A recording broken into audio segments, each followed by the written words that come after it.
updates, headlines, and breaking news 24 hours a day at Bloomberg.com, the Bloomberg Business app, and at Bloomberg Quick Take. This is a Bloomberg Business Flash.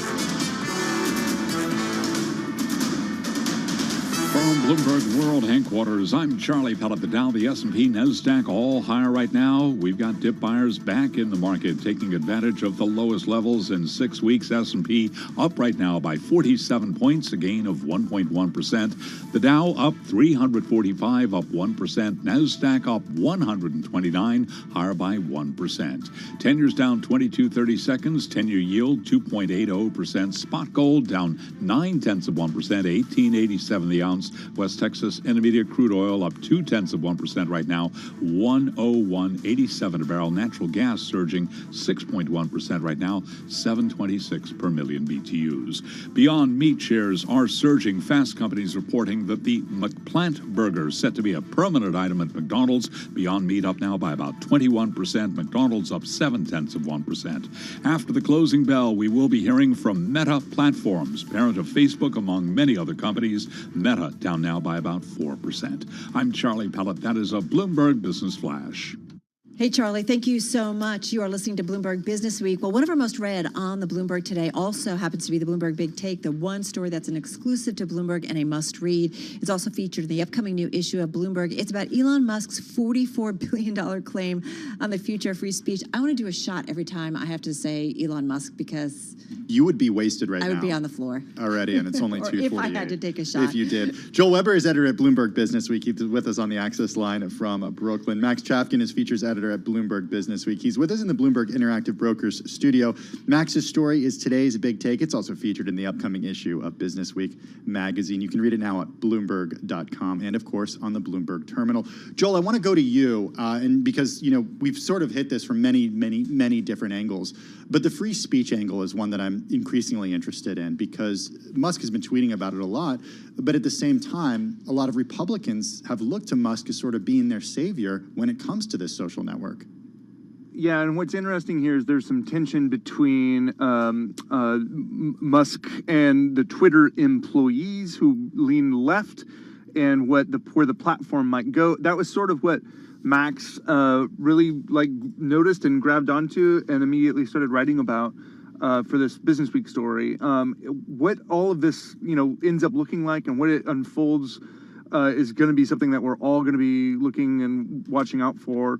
And probably no topic more than whether or not former President Trump comes back to the platform, which obviously has been talked about quite a bit. So Max, what do we expect here? Because this is not exactly what Musk has been always known for, right? At one point in time, he definitely leaned farther to the left than he's currently starting to do. Sure, yeah, and as you say, there's free speech, which I think most people, especially most Americans, kind of can have some idea on and agree on, and then there's this kind of political notion of free speech where Republicans have started using that phrase. And the right has started using that phrase to complain about a very specific and maybe narrower set of issues than one that a constitutional scholar would be interested in. And that is what Elon Musk has gravitated towards, and that is why he's currently being celebrated on the right. If you turn on conservative talk radio or conservative television or whatever, Elon Musk is front and center. They are celebrating this. They're presenting this as Trump and his allies are going to be back on social media, and it's the resurgence of Trumpism. And Musk, I think, is embracing that and is trying to take advantage of it, both as a potential business strategy for Twitter, where just like Fox News came along and presented itself as kind of like a right-wing news network to CNN's. I think that's kind of what Musk is going for here. It also has potential business implications for Tesla, which of course is has this huge valuation and is trying to reach a different sector of consumer right now.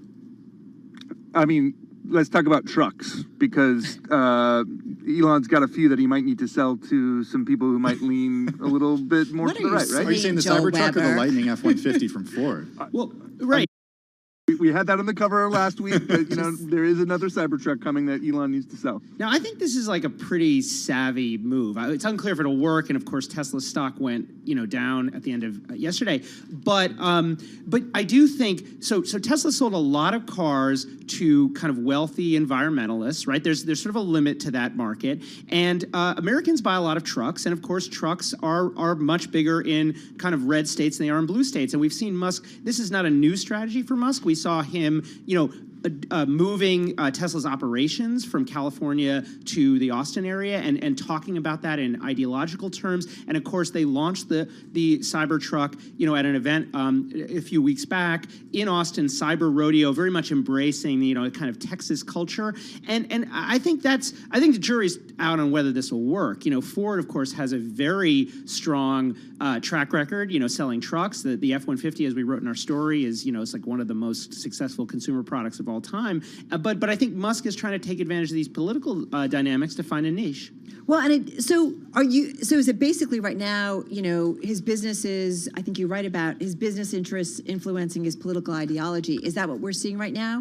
Yeah, I think with Musk, those two things are very closely connected. This is somebody who has founded a series of companies that do business with the government. When you do business with the government, primarily SpaceX, but of course, Tesla got a huge amount of government lending from in 2009 after the automotive crisis. It benefits from these EV credits. And when you do that, when you're in that business, you have to be political. So during the the Obama era, Musk kind of cut this figure as this stakeholder capitalist, this kind of green technocrat.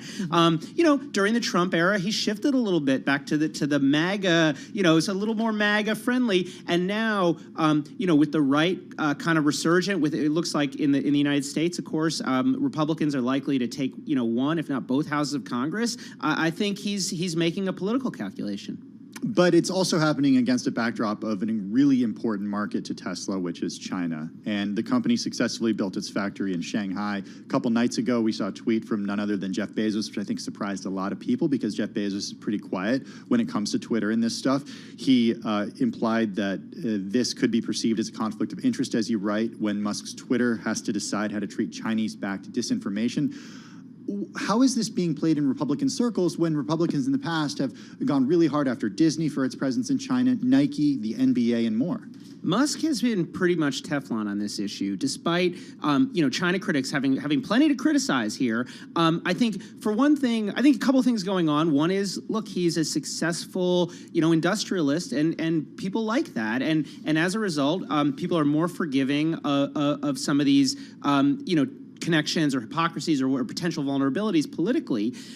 I also think that conservatives have been very eager to kind of embrace this like made in America thing. Musk, despite having a huge factory in China, also employs lots of people in the United States. So I think it's a little bit complicated. I also want to say on the tweet from Bezos, of course he's got his own political agenda, right? He's competing with Musk also for government contracts. He owns this rocket company, so it's totally in his interest to kind of slime a competitor on Twitter, as part of that. And we should probably also say that he sort of immediately backed off. He said, well, I don't think there's any problem. Well, it did take like an hour and a half until that follow-up tweet came. I wonder what he heard in the meantime. Yeah. I imagine that he's just attempting to raise questions or what have you. Yeah. But I do think that when you're talking about these businesses, when you're talking about defense contractors, when you're talking about companies that are really dependent on big tax credits like Tesla, these political issues are always going to be front and center. And for critics of Musk's acquisition of Twitter, that's kind of the problem. He's this person who has all these conflicting and very important business interests, who's now going to be, controlling this huge platform. It'll be interesting to see how he goes forward. I can't tell how he feels about Trump. He's been tweeting that that Trump should call his social media app Trumpet.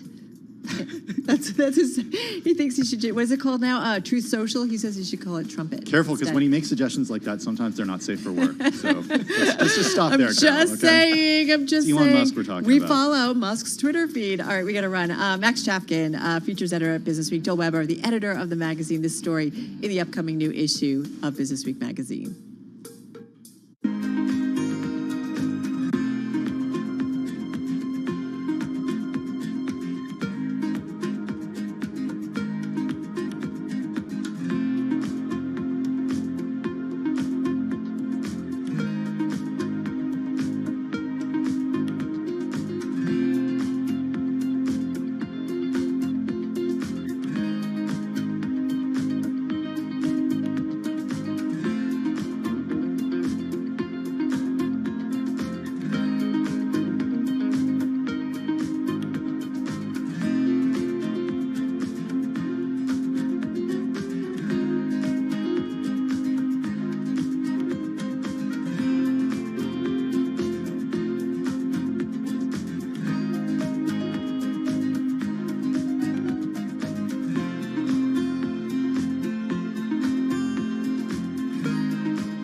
countdown to the close. Bloomberg's comprehensive cross-platform coverage ahead of the U.S. market close starts right now.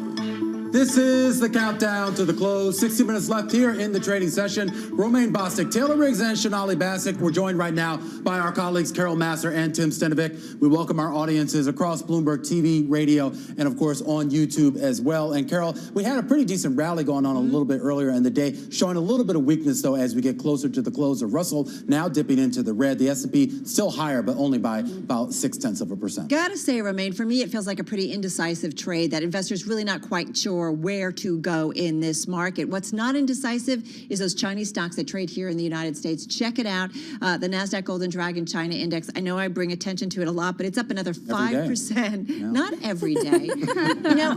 Romaine, actually, China's a pretty important market. You know that? I hear it's the second largest economy. Yeah. Very nice. Well, anyway, it's up another 5% in terms of those names. Size and scope. Up 22% since mid-March. Still down 30% so far this year. But what's interesting is we had China, some of the COVID outbreaks. It looks like numbers easing in Beijing and Shanghai. And then you had President Xi coming out all in when it comes to infrastructure spending to shore up the economy. All right, I'm done. Okay, well, I'm going to go and talk a little bit about Bitcoin because it is getting a bid, though not as much as it was earlier. Up about 1.7% right now. Still down just about 19% from its highs, well, recent highs, I should say, in early March.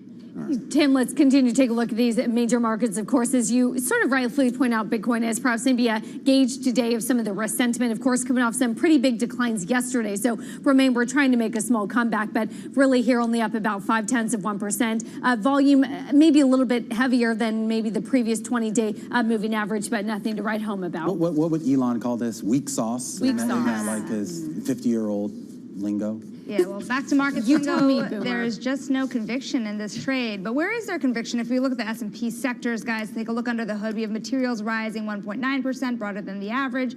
Info tech rising 1.8%. Really, most of the major sectors still in the red on the day, but you do have communication services down 2.5% on the day. All right, and we talk about some of the individual movers. Of course, all the talk yesterday was about Alphabet and its earnings. A big disappointment there. Some concerns here about softness in ad revenue on the YouTube platform. And that's your setup for earnings tonight. Out of Meta platforms, are also going to get Pinterest a little bit later as well. It'll be interesting to see whether Meta actually bucks that trend or follows it lower here. Boeing shares moving lower on the day, down about 9%. A lot of concerns here about the cash burn at that company and some interesting commentary by the CEO there about some of the fixed cost contracts it has and how now it's really getting hurt by inflationary pressures as those fixed contracts sort of take its toll. And Mattel shares higher by about 11% here on the day on further takeover speculation here. And I don't have it on the board, but I just want to point out real quick, Beyond Meat, which we were talking about a little bit earlier, those shares had rallied more than 33% here on the day on the back of that Fast Company report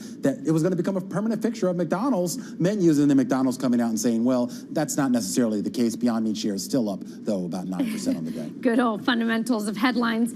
Carol, I want to quickly point out, at least maybe here's some of the fundamentals, some of the technicals as we're thinking about sentiment in this market. Romaine sort of accurately pointed out, coming off of Microsoft, coming off of Alphabet, pushing forward here to Meta, as we call it, Facebook. What does that mean here? If you take a look at the NASDAQ 100, it is still fewer than 25% of those individual companies are trading above that 100-day moving average, even a 50-day moving average as well here. So you really aren't really getting the sense that even the rally today, as it continued to diminish, really is saying much about this market. Well, and I'm glad you took us there. A great chart and a great analysis there, because we're all in on big tech earnings, right? We're going to get more after the closing bell. Romaine mentioning them earlier. Well, Kate Moore over at BlackRock talked about some of the recent disappointments and gave us kind of some perspective. Here's what she had to say earlier on Bloomberg. There's not necessarily a clear signal for the entire sector and certainly not for the whole market. But what I will say is, and this is coming not just from tech earnings, but from commentary from companies across different industries, tech spending is much more resilient. And of course, that's Kate Moore over at BlackRock. But that's what's interesting, right? We want to know what companies are doing in terms of their capital expenditures. Yeah. Every company we talk to, every CEO in almost any industry talks about their tech component, their tech exposure, and their tech spending.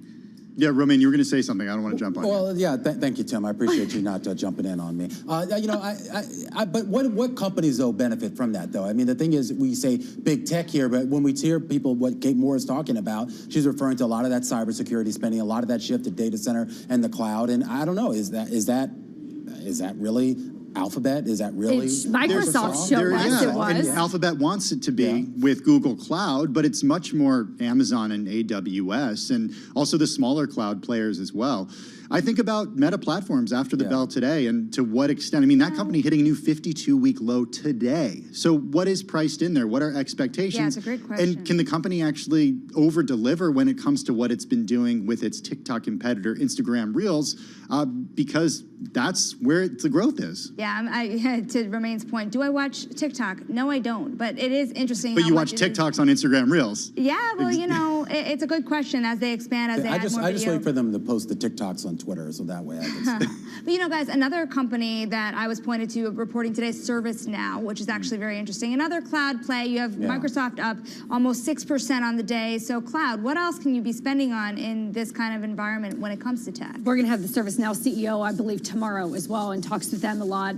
Certainly thinking about the cloud spend and overall tech spend as well. Carol, this really just sort of brings us to the bigger, broader theme here of how do you think about those companies that do well, even in recessionary environments, even with the companies that want to spend on tech no matter what, even in the face of rising interest rates that, at least for today, continue a relentless path higher? Well, when it comes to Meta and so many of these social media companies, right, this is the ad spend story, right? And some questions about whether or not that spending is happening or whether the eyeballs are there, especially as everyone kind of out of the pandemic is going out in the world, versus like HP's reporting, right, after the close, you know, hardware, cloud, like these are things that companies, many companies need in order to function and serve their clients and customers. You know, what I thought was interesting from Alphabet's earnings is that YouTube was hit by the changes that Apple made to its operating system. And I think a lot of observers thought, well, this is much more of a problem for Meta and Meta's Facebook and Instagram. So do we hear more headwinds from Apple's changes tonight, or is that already priced in? Tim, do you still want to be my MetaMate? What's more of a metaverse? Well, I can't say no to that, Taylor. Wait, what? It's like what Facebook employees call each other, right? Tim and I can be MetaMates. Yeah. Grudgingly? All right. All right. Anyway, a lot of earnings coming up after the bell, guys. We're going to cover, I mean, look, it's Meta, you got Pinterest, but keep in mind we got some more traditional companies like Ford in there as well, HP, Qualcomm. ServiceNow, which Shonali mentioned, PayPal, and Mattel, Hertz. PayPal. Barbies. A lot. Yeah. Hot Wheels. Anyway, section of the economy, Carol. It's a big list. I had to print out our list from our producer, Faith. All right, that's going to do it. We will be back in less than an hour. You still read like a hard copy of the newspaper, too? I'm a little old-fashioned because, you know, something earlier happened where we didn't have some information on the computer and we needed the hard copy. I'm just going to say. We got to go. We have a guest here. All right, we got to go. Cross-platform coverage. We'll be back for the closing bell and all those earnings right here on Bloomberg.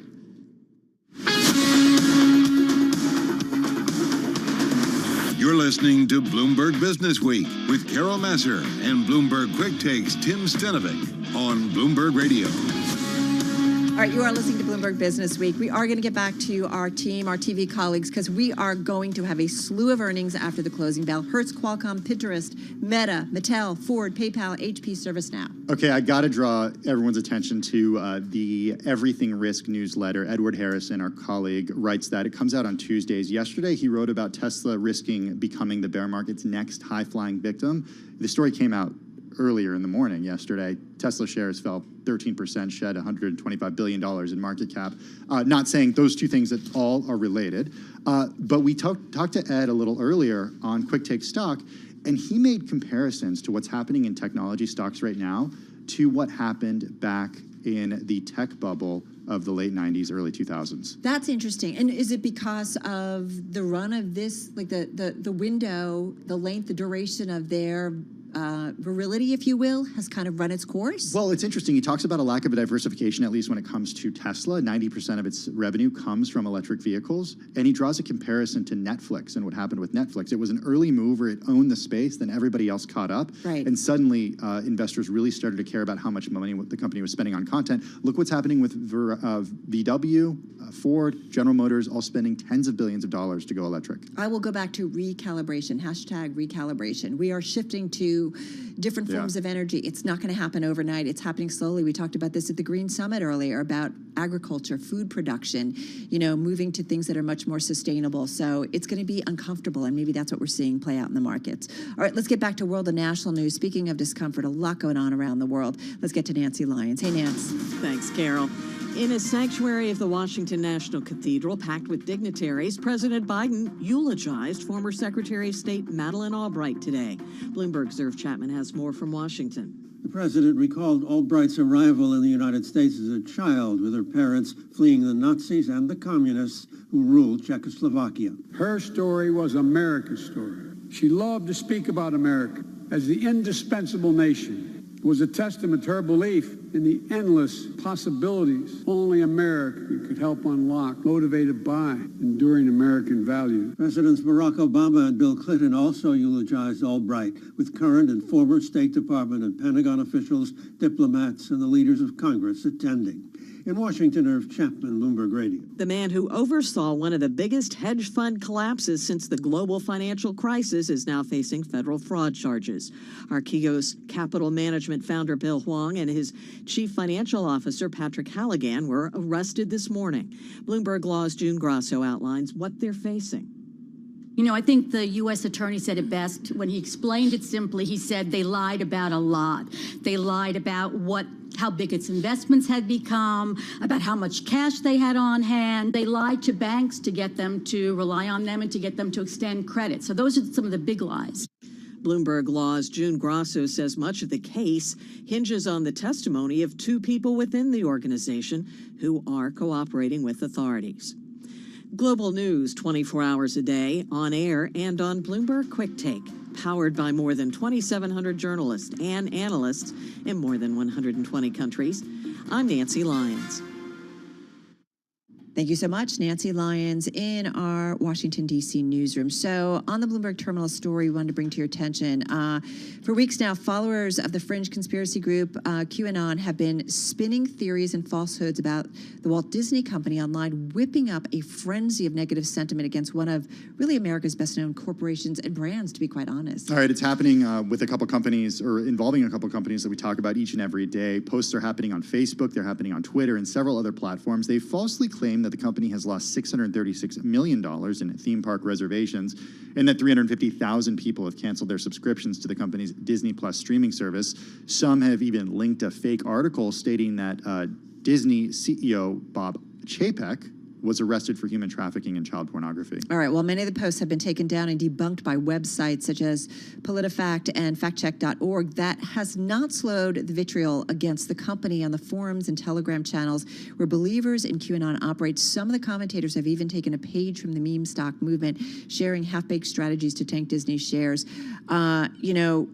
This goes also to these platforms in the social media universe more broadly. And, here we are with Elon Musk and Twitter. The integrity of the information on that platform. I like Twitter and I follow it. And I feel like I have a very clear feel of maybe, what's real news and backed by fact versus something that might not be. And I think about that with social media overall. But Carol, you're also following people specific individuals, right? Who are journalists, right. People who work for news organizations, and people who aren't going to share this type of information. Right. It's credible, and their reputation's at stake. There is, well, but you know what?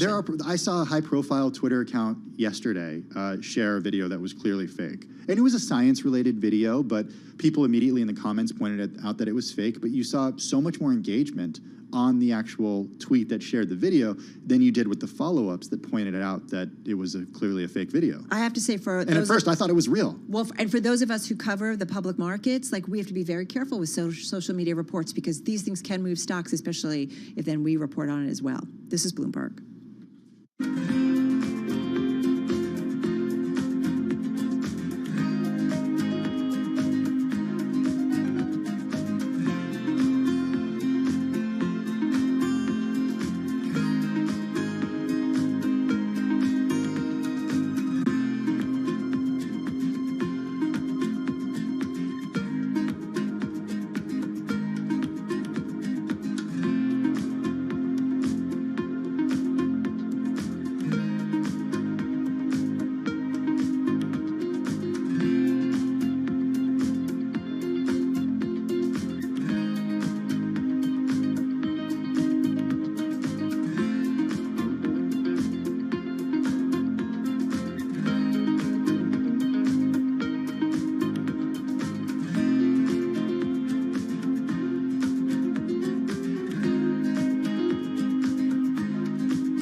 updates, headlines, and breaking news 24 hours a day at Bloomberg.com, the Bloomberg Business app, and at Bloomberg Quick Take. This is a Bloomberg Business Flash.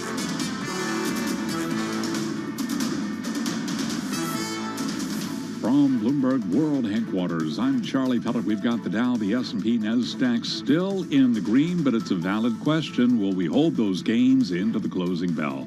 Let's head right over to the First Word breaking news desk for today's afternoon call. Here he is, Bailey Lipschultz. Good afternoon, Charlie. As you said, stocks are holding on to gains but remain well off of session highs. The Dow is up 185 points, S&P higher by 20, while the NASDAQ is up 35 points. The U.S. 10-year yield is at 2.82%, and small caps are down 5. 7 of the 11 main S&P sectors are trading higher, led by gains in materials and tech, while communication services and utilities are the worst performers. NASDAQ biotechs are little changed. Transports gain 1%, semis slip 5 points, while the VIX is lower by 6%. Leaders in the Dow, Visa, Microsoft, and Salesforce, while Boeing, Cisco, and Verizon are the worst performers. After earnings, Visa jumped the most since January's results beat expectations, while Microsoft rallied as sales topped estimates. Boeing sank as much as 13% after lackluster results, and Alphabet slipped as first quarter sales were weaker than expected. In deal news, Mattel jumped on reports it is in talks with PE firms over a potential buyout. Wrapping things up, look for earnings from Meta and Qualcomm after the bell. Live from the First Word Breaking News Desk, I'm Bailey Lipschultz. Charlie? Okay, we thank you very much, Bailey. And to hear live breaking news over your Bloomberg type, squawk SQUAWK on your terminal. I'm Charlie Pelleton. That is a Bloomberg Business Flash. All right, Charlie, really appreciate that update. You're listening to Bloomberg Business Week. Carol Masser at Bloomberg headquarters in New York City. While Chipotle Mexican Grill's latest menu price increases helped boost comp sales beyond analyst estimates, the shares climbed yesterday in late trading after the report. And as for today, stock initially up about 4 to 5% to its highs. Right now, it's still with a gain of about 2.5%. Let's get to the quarter. And I got to say, a chief catalyst for growth has really been the company's technology play for years. Joining us right now is Garner. He's Chief Technology Officer over at Chipotle. He's with us, joining us via Zoom from Newport Beach, California. Kurt, great to have you here. How are you? I'm good, Carol. Thanks for having me. Well, it's great to have you here. I love following the Chipotle story over the last decade or so. So talk to us about the quarter and what was really providing momentum. Well, it was a great quarter overall. You know, obviously, we've been through a lot over the last couple of years as a country and a world, and we're really proud of how our teams have responded to the challenge and navigated uncertain times. We grew healthily in Q1. Versus Q1 of last year. Sales were up 16%, driven by 9% comp store growth.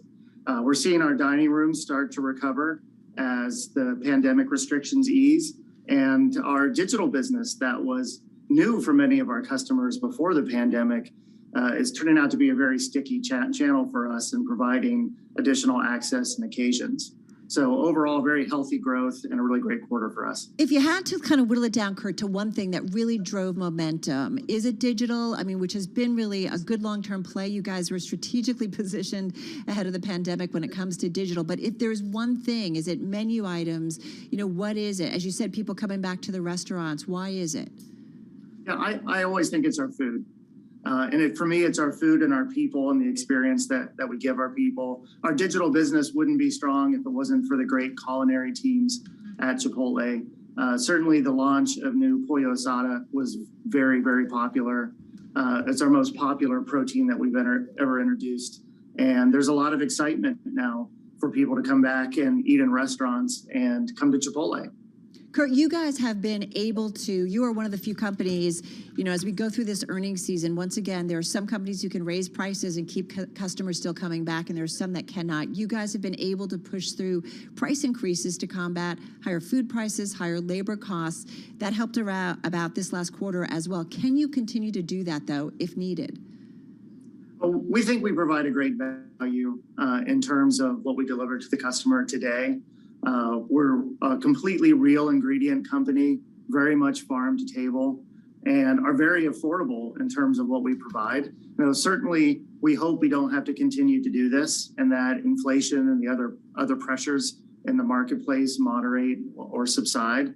But we're very happy with where we are right now, and we'll continue to take a look at what's going on across the business and across the landscape, frankly, of our supplier network as we get through the rest of the year. So, Kurt, is it safe to say, fair to say, though, that raising prices, continuing to raise prices, is always on the table if need be? Well, again, we're going to continue to investigate and look at what's going on. I would never say that anything's on or off the table permanently. We're a 100% company operated organization, so we can move quickly as new data becomes available to us. Again, we're hopeful that we're past most of the acceleration that we've seen in terms of commodity prices, but we're going to continue to be wise in how we run the business and how we consume that data. All right, we're talking with Kurt Garner. He's the Chief Technology Officer over at Chipotle Mexican Grill. Just do want to mention a headline just crossing the Bloomberg terminal. This has to do with Bill Wong, who we know was arrested and charged today with really fraud charges as a result of his hedge fund. And he will be released on a $100 million bond. So again, Bill Wong will be released on a $100 million bond after being arrested and charged earlier today. Want to get back to Kurt Garner, Chief Technology Officer at Chipotle Mexican Grill. Bill, just as I break a headline, I mean, this is the news environment we are. There's constantly new things coming at the C-suite and folks that are running different companies. What is the biggest stress point for you guys at Chipotle? I recently caught up with Jack Hartown. We talked about labor. We talked about supply chains. What's the toughest nut to crack right now? I think for us, it's about continuing to provide access to our customers. And when we do that and do that really well, we provide growth opportunities for our teams. Certainly the last couple of years, there have been a lot of challenges that we've all had to face and frankly adapt our business to. At the same time, finding great real estate, continuing to develop our people, innovating in food and technology are all the things that we're focused on right now as we continue to be an extraordinary growth company in this environment. How's the supply chain doing? Our teams have done a great job working with our suppliers. Certainly there's stress within the network. A lot of our relationships are very long-standing. We've been partners for a very long time. And we look at it in a partnership model of how we can work collaboratively with all of our suppliers and vendors to make sure that they're okay as we're going through this and make sure that we're okay and in stock and able to provide the experience that we need to provide to our customers. But we all like to mention, there's some stress points, right? Whether it's avocados or some different things. I mean, is it getting more difficult? Is it easing a little bit, or is it just kind of more the same of what we've seen over the last couple of months? It seems like we're getting to a point where it's stabilizing, but it's hard to tell what the next challenge or shock to the system will be. Certainly the avocado issue was more of a political one than it was a pure supply chain or agricultural challenge. Our suppliers are continuing to face challenges with raw ingredients and with labor. So there are a lot of different things that go on to that or go into that. But again, Carol, it seems like at this point we're starting to hit more of a place where it's moderating. But we're going to continue to, again, be wise and make sure that we're agile and able to react to any new challenges that might come up. Kurt, all of your management team always talks about the culture at the company, and key to that culture is the employees, those that in particular we see front and center as customers. Talk to us about the labor market. Is that also moderating? Is that plateauing in terms of the stresses there and the difficulty to find workers or pay up for those workers? We're really, really excited that our labor situation right now is the best that it's been in several years. And that's a result of the fact that we're a growth company that's investing heavily within our teams. 90% of our general managers were internal promotions last year. And that's the power that we have as a company-operated growth company. Within 3 years, you can go from being a crew member to running a Chipotle. And we just promoted a regional vice president who runs several hundred restaurants that started as a crew member. So that strong career path and the opportunity that we provide, we think is a big part of why our staffing levels, frankly, are in really good shape right now. Hey, one thing I wanted to ask you, and the Bloomberg Green Summit is going on, and I caught up with the founder and head of Daily Harvest, and they are big on organic farming and regenerative farming, and really speaks to what so many of the initiatives you guys are doing over at Chipotle. Talk to me about Cultivate Next, because this is your opportunity to invest in those companies that align with your mission. Yeah, Carol, we're really excited about Cultivate Next. And I've said it earlier, we're a company-operated restaurant chain. So when we find a new idea, we can be agile and pivot very quickly. We've got a very strong balance sheet, and we've got a great technology foundation. It makes us the ideal sandbox to be an accelerator for new technologies and new ideas. Since the announcement of the fund, our expectations have been certainly surpassed in terms of the interest that we're seeing, the amount of and number and diversity, frankly, of companies that have reached out to us to become part of this. And we're looking at this across the business as ways to improve the experience of working within a Chipotle, improve the experience as a guest of Chipotle, certainly down into the supply chain and our mission of cultivating a better world. We think there's a lot of good ideas out there, looking for a space to show what they can do. And we believe that we're, again, a great platform for that type of ideation.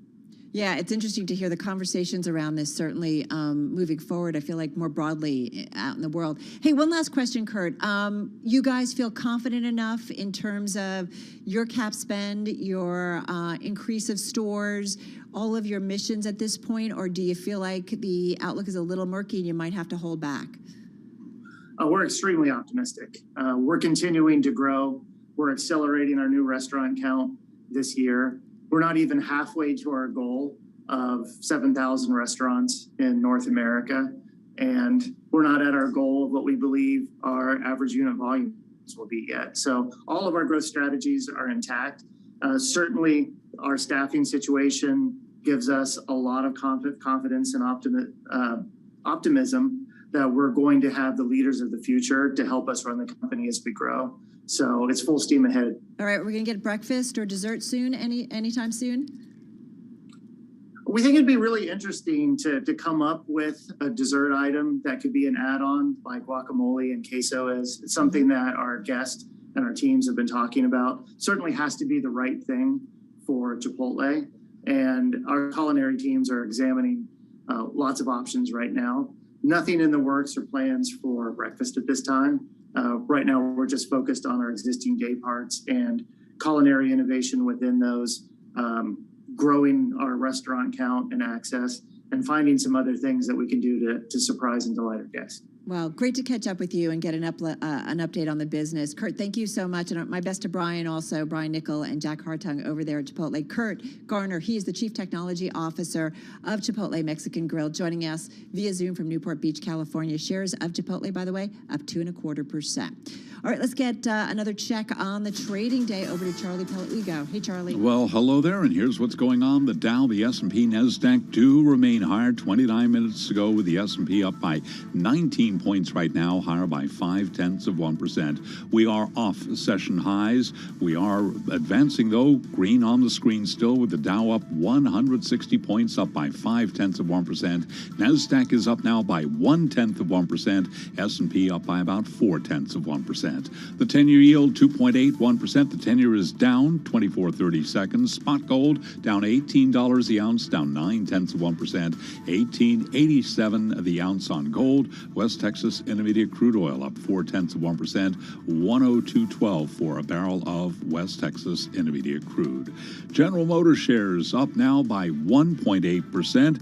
The car maker beat analyst estimates for first quarter profit and reaffirmed guidance for the year, signaling a debilitating shortage of semiconductors is starting to fade. CEO Mary Barra talked to Bloomberg Television and Radio this morning about a number of topics at GM. She said truck sales do remain strong. For instance, in trucks in the U.S., we have less than 12 days supply, which is extremely low when you look at the strength of our truck franchise. So we're seeing strong demand. We think there's a lot of pent-up demand from the consumer, but we're watching it very, very carefully. Boeing shares are lower after it burned more cash than Wall Street had expected to start the year, underscoring the strain on the company as it moves closer to resuming 787 Dreamliner deliveries. Boeing shares, they're down now by 8.4%. NCR shares plunging after the company cut its full-year outlook for revenue due to factors including the war in Ukraine and inflationary pressures. NCR down now by 23.4%. Recapping stocks higher, we are off session highs with the S&P up now by 0.5%. I'm Charlie Pellet. That's a Bloomberg Business Flash. And just to remind you, Bill Wong, we've been talking about this story all day. The investor behind one of the most spectacular trading debacles in Wall Street history. He was arrested and charged earlier today. He will be released on a $100 million bond. All right, folks, the Bloomberg Live Green Summit underway today. And earlier, I sat down with Daily Harvest founder and CEO Rachel Drury and the company's chief supply chain officer, I should say, Ricky Silver. Investors in the company include Serena Williams, Bobby Flay, Gwyneth Paltrow. And in this excerpt from our conversation, we talked about what the U.S. government and companies can do to help out the organic farming space. Check it out. People can vote with their dollars. People can put their money where their mouth is. But these problems have to be solved at the corporate and systemic level.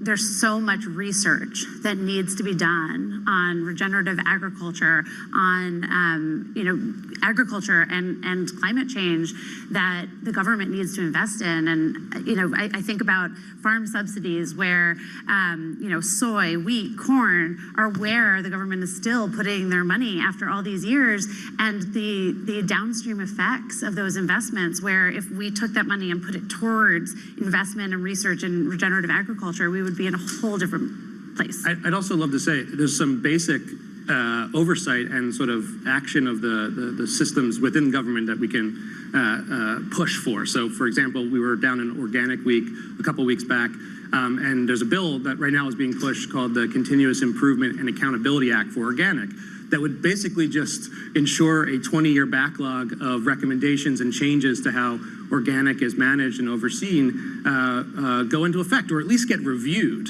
And that type of a backlog is exactly why I think the farming community, the ag space, hasn't been able to make more progress, because government isn't stepping up and even doing the fundamentals, let alone the investments that Rachel's talking about. So you're saying there's a backlog of farmers who want to produce organically, and they just need to be signed off on and approved? More so the oversight of the organic certification process, something that means a lot to consumers, right? You need to have trust in that. So there's a backlog of recommendations that would make the oversight and the process of becoming organic certified or maintaining it. This is the Green Summit, right? And yes. So we're thinking about things that impact the environment. Why is organic farming, why is regenerative farming, which is what you guys are focusing on, why is this so important? And part of understanding this is understanding exactly what regenerative farming is about versus conventional farming.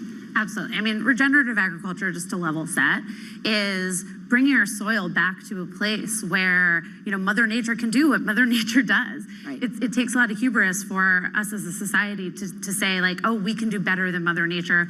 We can, use, fungicides and pesticides and fertilizers to do something better.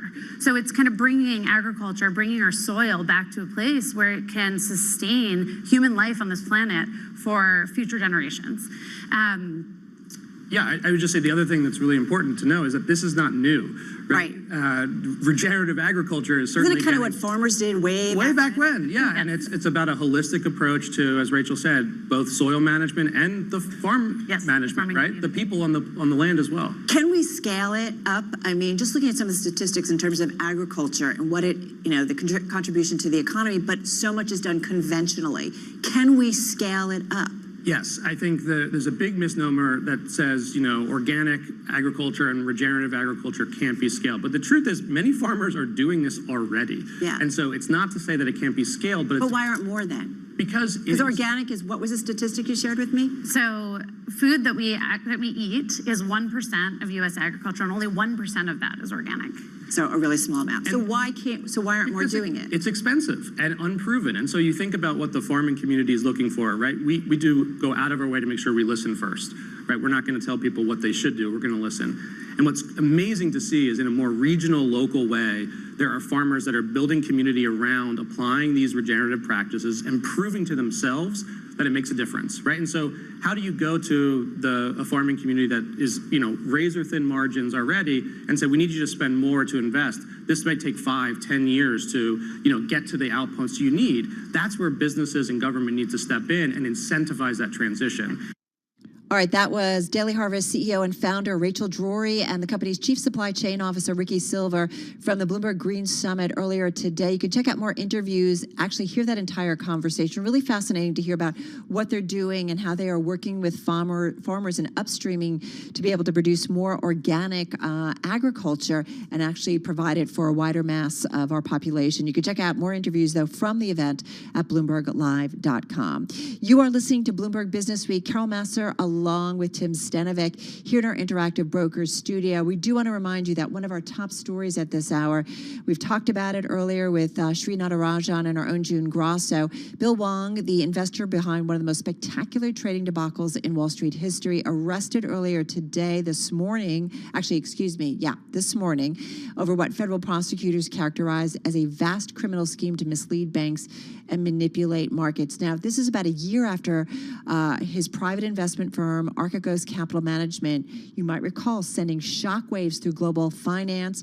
Prosecutors did provide their first full account of what exactly happened inside the firm and new details about the scale of Wong's trading, the origins of his strategy. And Sri Natarajan, Bloomberg News, really laying it out how he went from about $1 billion or so in terms of the value of his family office to over $35 billion or $35 billion, and just how he got there and how he wasn't a household name, but with that kind of worth, he should have been, because it would have made him one of the wealthiest individuals around. Well, the latest headline, crossing about 3:20 Wall Street time, Bill Wong, after being arrested and charged this morning, he will be released on a $100 million bond. So continue to track what is one of our big business stories. Also big today, we're going to get a ton of earnings after the closing bell. Here's the list: Hertz, Qualcomm, Pinterest, Meta Platforms is really the key one. You might remember what a big disappointment they were last time around. It'll be interesting to see in terms of the advertising space, whether Apple privacy rules have that continue to put some strains on that company specifically. We'll see if that plays out in the results. Mattel also reporting after the close, Ford, PayPal, HP, and ServiceNow. So we'll be breaking down all of those earnings in what is a volatile day of trading on this Wednesday. All right, let's get back to world and national news. For that, it's back to D.C. and Nancy Lyons. Hey, Nance. Thanks, Carol. Russia is cutting off natural gas to Poland and Bulgaria and threatening to do the same to more of Europe unless they pay in rubles. We get more on that from Bloomberg's Maria Tadeo in Brussels. This is a major escalation between Russia and the European Union, and a lot of this is political. Of course, Poland has been incredibly hawkish on the Russian government, and then they had their gas cut off. The same happened with Bulgaria, which did not comply with that demand to pay in rubles. Bloomberg's Maria Tadeo reports European Commission President Ursula von der Leyen is calling the Russian move blackmail. Microsoft says cyber attacks by state-backed Russian hackers have destroyed data across dozens of organizations in Ukraine and produced a chaotic information environment. The company, in a report released today, says Russia-aligned threat groups were preparing long before the February 24th invasion. Microsoft says they were pre-positioning for the conflict as early as a year ago. There is a surprise sign of cooperation between Russia and the United States. We get more on that from Bloomberg's Nathan Hager. Russia has released retired Marine Trevor Reed from prison in exchange for Konstantin Yaroshenko, a Russian pilot who was sentenced in 2011 to 20 years in prison for conspiring to smuggle cocaine into the U.S. from Liberia. Reed was sentenced to 9 years behind bars in 2020. He was convicted in Russia of assaulting 2 police officers. Reed's family says he had gone on a hunger strike last year to protest his conditions. A Biden administration official says Reed's health increased the urgency of his release. In Washington, I'm Nathan Hager, Bloomberg Radio. Global news 24 hours a day, on air and on Bloomberg Quick Take, powered by more than 2,700 journalists and analysts in more than 120 countries. All right, Nance, thank you so much. Carol Masser, and joining me right now is Bloomberg's Charlie Pellet. And Charlie, one of the most read stories on the Bloomberg has to do with upcoming annual shareholder meetings at banks. And we know those meetings can often be rather lively and include a bunch of activists. So often, the way the banks would like to have those meetings, Carol, they want them to be subdued affairs, questions on how businesses are performing. But because lenders have so much influence over where money flows, their venues are often battlegrounds in the culture wars. At Citigroup, Bank of America, the activists are arguing that vows to improve diversity or pay more equitably could wind up actually hurting groups of people who aren't underrepresented. And at Wells Fargo, the top arranger of loans to fossil fuel companies last year, activists have been chiding the bank for donating to groups fighting climate change, quote, which is just Marxism dressed up as environmentalism. Yeah, it's really interesting, right? They're being pummeled, or at least what's interesting is it seems like the liberal activists or liberal-leaning crowd tend to be kind of a larger crowd, but nonetheless, some of these more conservative speakers and activists are out there and kind of pushing these banks when it comes to what we are calling, woke agendas, or what they are calling specifically woke Marxist agendas, and some of the pledges by banks to diversify their ranks. It's interesting, Charlie, we're in this environment, right? There's tons of stories on a daily basis, certainly on the Bloomberg, having to do with D&I, diversity and inclusion, ESG aspects in terms of what companies are doing. And when we talk to many of the senior execs, they talk about how this is being a priority, but it looks like certainly when it comes to the banks, these annual meetings, activists are out there saying enough is enough. Exactly. And apart from banks, I can't wait to see what's going to come down at the Twitter annual meeting, if and when there is one. Who knows how that could play out, and also how Tesla could play out in terms of what shareholders have to say. Right, we have Twitter earnings coming up, so that'll be interesting as well. All right, Charlie Pellet, thank you so much.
updates, headlines, and breaking news 24 hours a day at Bloomberg.com, the Bloomberg Business app, and at Bloomberg Quick Take. This is a Bloomberg Business Flash. From Bloomberg World Headquarters, I'm Charlie Pellet. We've got 13 minutes to go ahead of the closing bell. The Dow, the S&P, NASDAQ all trading higher. A few minutes ago, we did see NASDAQ dip into the red very briefly, but right now, the NASDAQ Composite Index is up by 33 points, up by about 0.3%. The NASDAQ 100 Index also higher by 0.3%. The Russell 2000, though, on the minus side by 0.1%. Equities have paired gains from a surge of dip buying that emerged overnight. Again, the Dow up 175 now, up 0.5%. The S&P also up by 0.5%. The 10-year yield 2.81%. Spot gold down $19 the ounce, lower by 1%. West Texas Intermediate crude oil up 0.5%. 102.25 for a barrel of West Texas Intermediate crude. Lots of big names reporting after the close of trading today, including Facebook parent Meta Platforms. We will also be hearing from Ford, Amgen, Pinterest, Qualcomm, and PayPal, among many, many others. Right now, we do have Meta Platform shares. They are trading lower, down today. FB on the ticker symbol, and we've got that stock declining. Again, recapping here, the Dow, the S&P, NASDAQ, all advancing. Facebook, by the way, down by 3.3%. S&P up by 0.4. I'm Charlie Pellet. That is a Bloomberg Business Flash. Yeah, Meta shares down 48% so far this year. You're listening to Bloomberg Business Week. Thanks, Charlie. It is 3:49 on Wall Street. The following is an editorial from Bloomberg Opinion. This editorial was written by the Bloomberg Editorial Board. Climate change is making the world hotter and more volatile. Extreme weather has worsened conflicts and created humanitarian emergencies around the globe, often in countries that are ill-equipped to deal with them. By wreaking havoc on infrastructure and equipment, climate change also threatens U.S. military readiness, just as new geopolitical risks are emerging. The good news is that the goals of fighting climate change and advancing national security are mutually reinforcing. Prudent investments in adaptation and green technologies would boost resilience, reduce vulnerabilities, and help the U.S. maintain its edge in the battlefield, all while paring down dangerous greenhouse gas emissions. Climate change is already making the military's job harder. Prudent green spending can help bolster America's national security and the planet. This editorial was written by the Bloomberg Editorial Board. For more Bloomberg opinion, please go to Bloomberg.com/opinion or OPIN Go on the Bloomberg terminal. This has been Bloomberg Opinion. I'm driving in my car. I turn on the radio. How about you let me drive? Oh, no. Who's gonna drive you home? Honey, please, I'll do the driving. Drive on. Excuse me, I want to drive. It's the question that drives us. This is the Drive to the Close. That funky music will drive us till the dawn. On Bloomberg Radio. All right, just got about 10 minutes left in today's trading session. Folks, we are bouncing around, and despite the volatility, we're definitely off our highs and lows, as Charlie mentioned. Now, a little bit in the red when it comes to the NASDAQ. The VIX, though, is down more than 1 point, about 1.25, so 1.25 points. So it's interesting, in a day that's volatile, we have the VIX moving down. A lot of big earnings coming after the closing bell. We mentioned among them, and the big ones, Meta, Qualcomm. We've got Ford, PayPal, HP. So we will be breaking down a lot of earnings in less than 10 minutes time. In the meantime, let's talk about the trade and the earnings environment.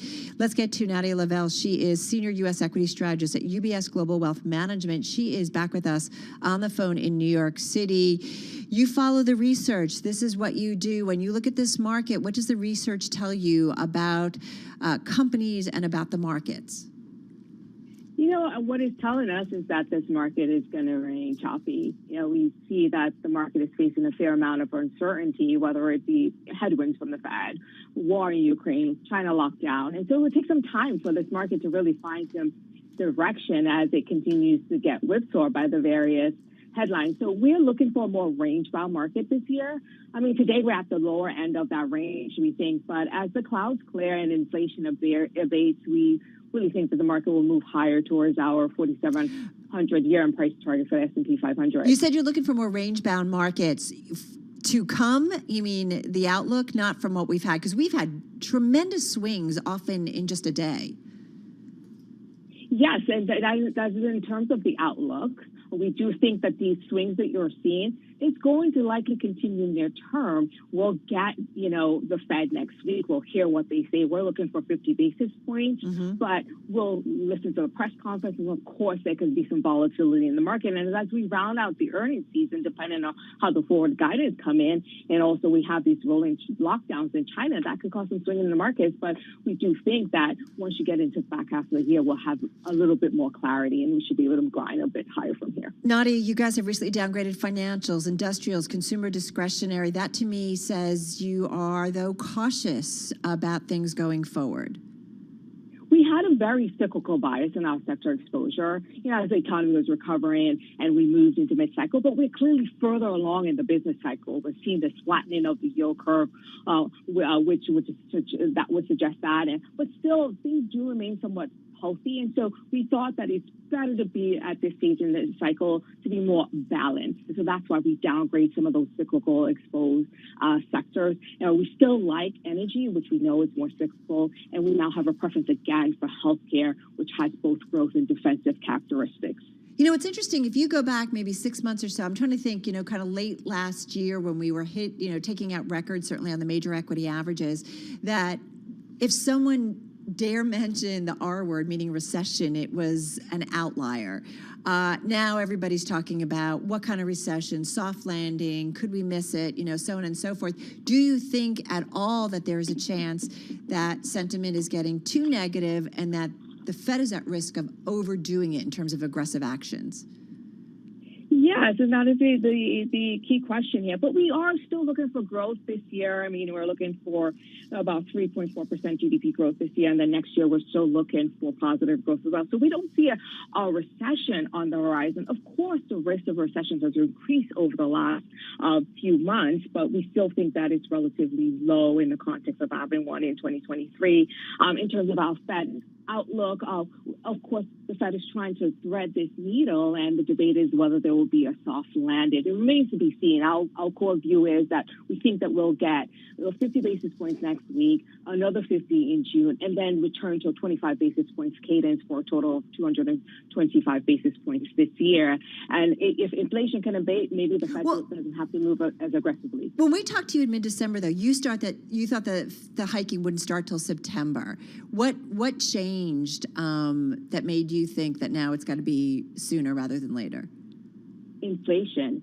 I mean, I think very few people thought that inflation would get to the level that it has gotten. The supply chain disruptions were worse than most had anticipated. We could see even a bit more disruption given the lockdowns in China. But the key has been inflation has been higher than expected. But again, we do think that it starts to get better in the back half of the year. And so the Fed has made it very clear that they need to move expeditiously to retain price stability. And so we think that will happen. What do you make of big tech earnings so far? And we're getting ready, of course, for Facebook, Meta to report. Qualcomm, always key when it comes to the chip sector, HP also, but we've also already heard from some names, and we're going to hear from Apple tomorrow.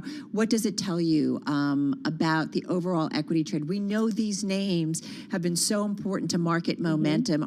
Is there a bit of a rethink in terms of this going forward?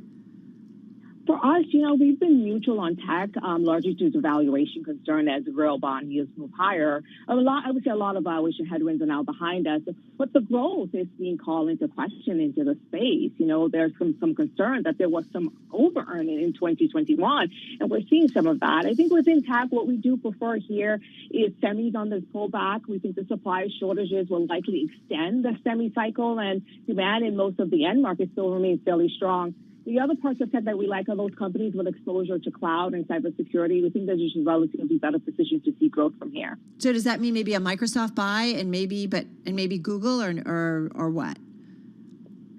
Yes, absolutely. That's definitely our thinking. I think within the ad market, of course, the performance there has been mixed, but we do prefer those companies that are less app-based and more exposed to search and also better able to navigate those privacy issues to be able to deliver targeted advertising and track the return on ad spend for their customers. We know that's key for advertisers. Right. We're going to find out about that when Meta reports. Also, Pinterest, certainly along those lines. Nadia Lovell, thank you so much. Senior U.S. equity strategist at UBS Global Wealth Management on the phone in New York City. We've just got about 3.5 minutes left in today's trading session. We're bouncing around here, but we are still up just a hair on the S&P Dow, up about 62 points. The NASDAQ, call it flat, just down about 2 points as we get ready for some of those big names. And as I mentioned, the VIX down about 1.5 points as we speak.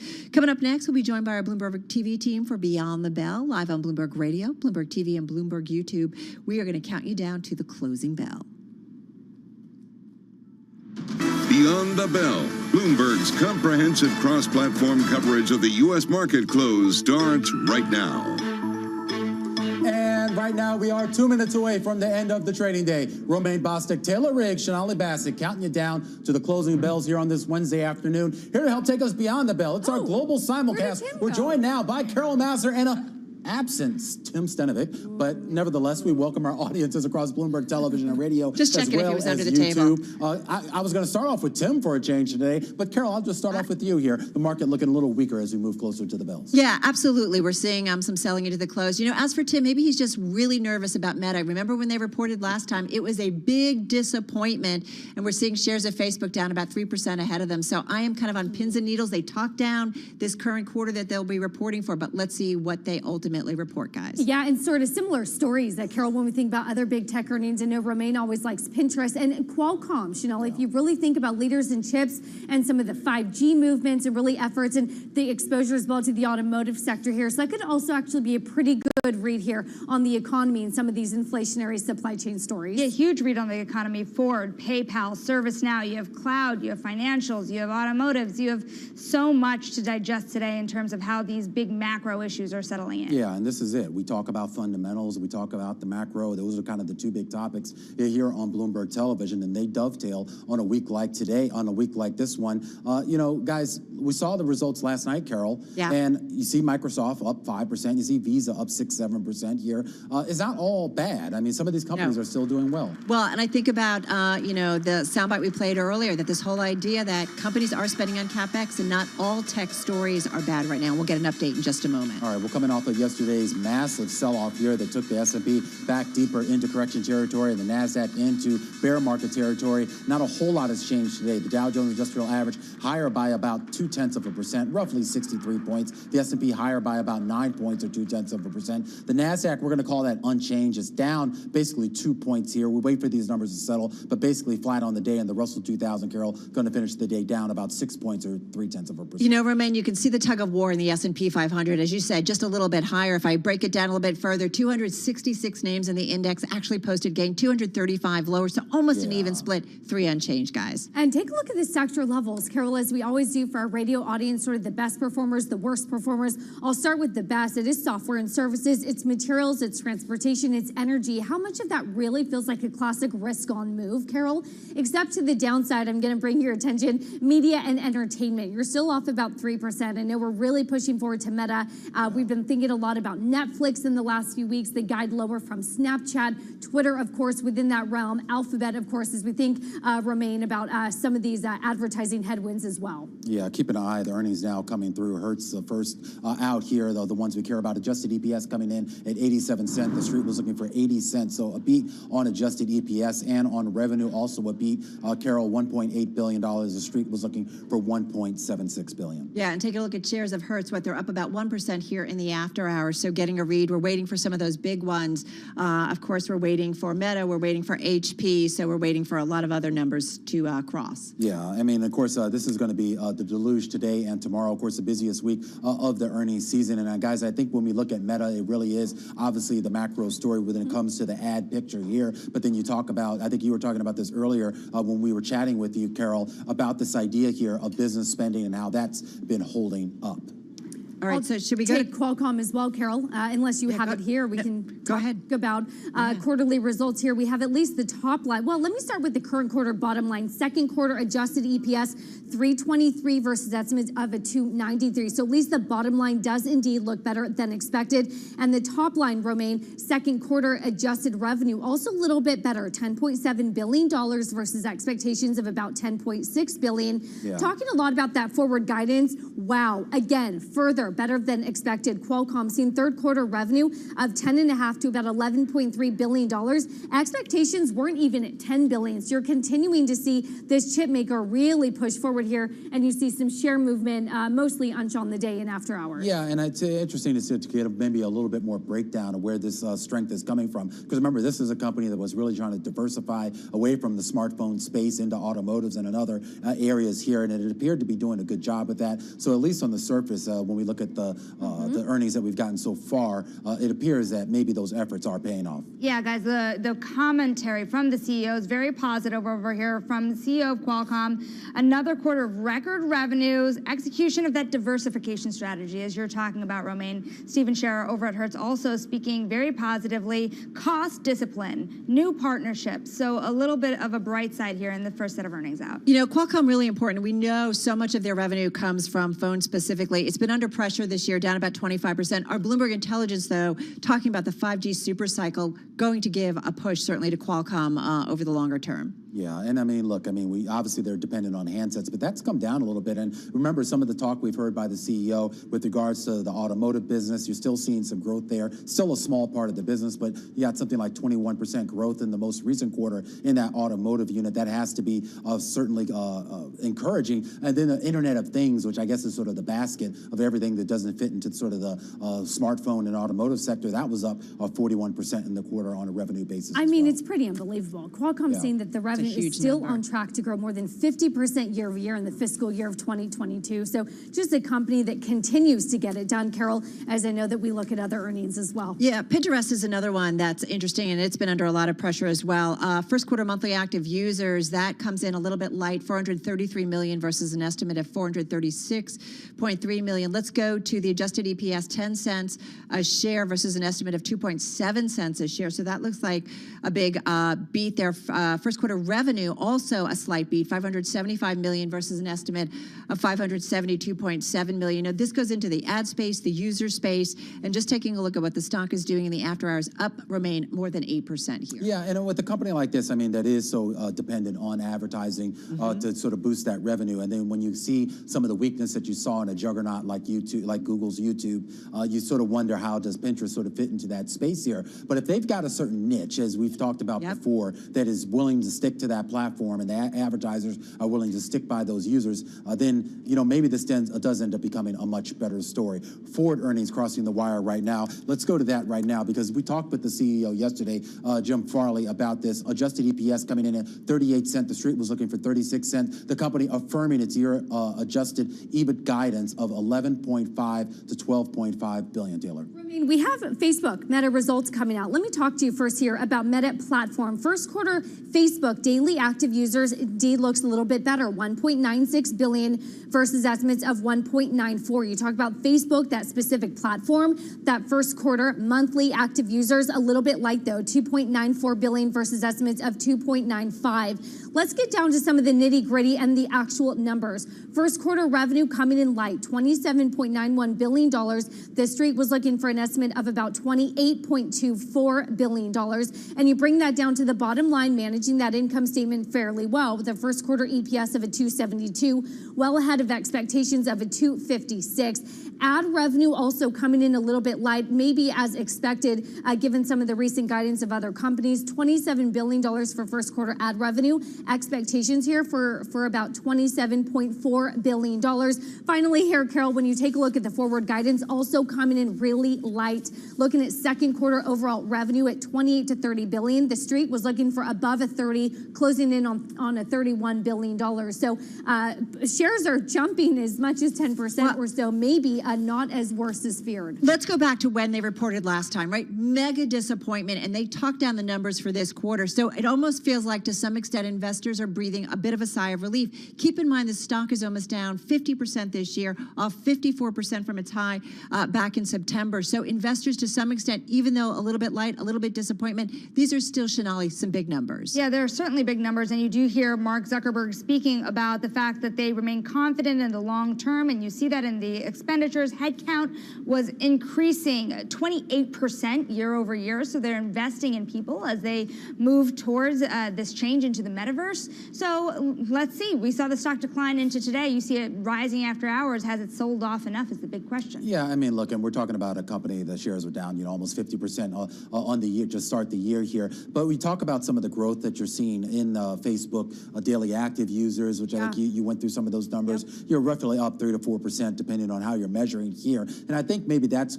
showing some signs for investors, a little bit of an encouraging sign here that they can still grow what engagement, right? For engagement, and it's a mature business too. And I think that's always been the concern here, that when you have something that's so big and so mature, how do you grow from that sort of baseline? And if they're able to grow even at 3 to 4%, that provides maybe a little bit more comfort to some investors out there. Why don't we ask the man who may know the answer to that question? Of course, joining us here from Meta Platforms, let's bring in Mandeep Singh, Senior Technology Analyst here for Bloomberg Intelligence. Is it indeed some of the daily active user numbers, despite maybe the actual top line numbers from an income sheet that gives some relief here? Yeah, and also their ad impressions grew 15%. So that actually beat consensus numbers. So the reason why they missed the numbers is because the ad pricing declined 8%, but the impressions grew 15%. And that's a sign that they are holding on to the engagement. So we know Facebook was making this pivot from, the feed-based to more videos, the Meta Reels and the Instagram Reels. And that has a lower ad pricing. So we kind of expected going into the quarter that ad pricing would be down, but ad impressions holding up is a real positive. And also they are scaling back their guide for the total OPEX. Yeah. So that is a sign that they're not betting as big into Reality Labs as they laid out last quarter. So that's a good thing as well. Well, what about the costs, though? I mean, because we talk a lot about the money that they're going to spend for some of these future initiatives. That doesn't seem to be a concern, at least right now, in the knee-jerk reaction by investors. Yes, and look, they were losing about $10 billion on Reality Labs. At least that was the number last quarter. It's very similar this quarter. But what they're telling us is they don't plan to increase it. Okay. So that's a good thing, as well as the CapEx. They were spending additional $10 billion on building the infrastructure for the metaverse. Guess what? That's not going up, and a lot was already priced into the valuation. Look, coming into the quarter, Facebook was at its lowest valuation multiple it's ever been. So this is sort of a relief that, expenses are growing, the CapEx isn't growing, and the engagement is holding up. Hey, Mandeep, it's Carol here. So what changed dramatically from that big disappointment in the previous quarter, right, when the stock just fell like a rock? What's changed? Well, what's changed is last time they gave us a surprise that they are spending an additional, $20 billion, $10 billion in CapEx and $10 billion in OPEX on this Reality Labs. That's the first time we learned about those numbers. This time around, they're saying they don't plan to increase it, but they plan to pare back a little bit, and the core Facebook and Instagram engagement seems to be holding up quite well. So I think these are definitely good numbers. They missed on the top line, but we know it's because of the ad pricing, and I think that was sort of expected. Mandeep, 43% operating margin this time last year, 31% this year. Is that the new normal for Meta? For a while. So that's where the Reality Labs $10 billion loss comes into play. That's what's eating into the operating margin. But the core business, the Instagram and even Core Blue app, despite the lower engagement, continues to be above 40% in terms of the margin. Just real quickly, is there a broader sort of metaverse trade here? Because, I mean, we had Qualcomm earnings out. They're doing well here. And I know there's been some talk that it's not just, the content creators like a Facebook, like a Meta that benefit from this, but it's chip makers as well. Yes. So the metaverse trade is more on the infrastructure side. If you're exposed to infrastructure investments tied to metaverse, you may do well. Yeah. But in terms of applications like Roblox or, anything else, you are being hurt by reopenings right now. Really appreciate it. Mandeep Singh, of course, so smart, instant analysis, senior technology analyst, of course, at Bloomberg Intelligence. And Carol certainly brings us into digesting a lot of these big earnings that, frankly, are better than feared. Well, it's interesting. I'm looking at the NASDAQ 100 mini futures in the after hours, just up a hair, up about 2/3%. But I got to say, go back to Facebook, go back to Meta. Yeah. I mean, up 12%. I do think investors are just like, whew. And as Mandeep pointed out, I mean, maybe a little bit of disappointment, but so great to hear that they're not even spending more on these initiatives that might not pay off for some time. Yeah, and I think that seems to be the key. And looking at shares up 12%, Pinterest shares up 16% here in after hours trading. So maybe it also is a sort of a little bit more resilience with regards to some of the ad spending and the outlook for that. A lot of earnings. All right, we'll see how it plays out into tomorrow's trade. All right, guys, we got to run. Are you going to be here tomorrow? I am. What about Tim? Still not back. No, he'll be back here tomorrow. Okay, maybe. All right, guys, we will catch you all tomorrow. Cross-platform coverage beyond the bell, radio, TV, and YouTube. We do it all right here on Bloomberg.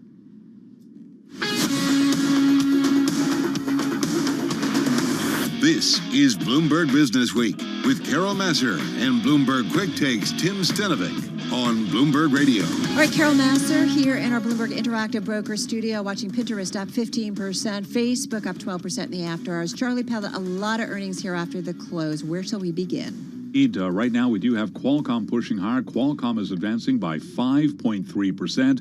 This on a day when the Dow, the S&P both advanced, but NASDAQ had a losing day, falling today by 1 point, down less than 0.1%. So it did turn out to be a mixed day indeed. As you mentioned, Carol, lots of earnings today. Qualcomm gaining after the chipmaker provided an upbeat forecast.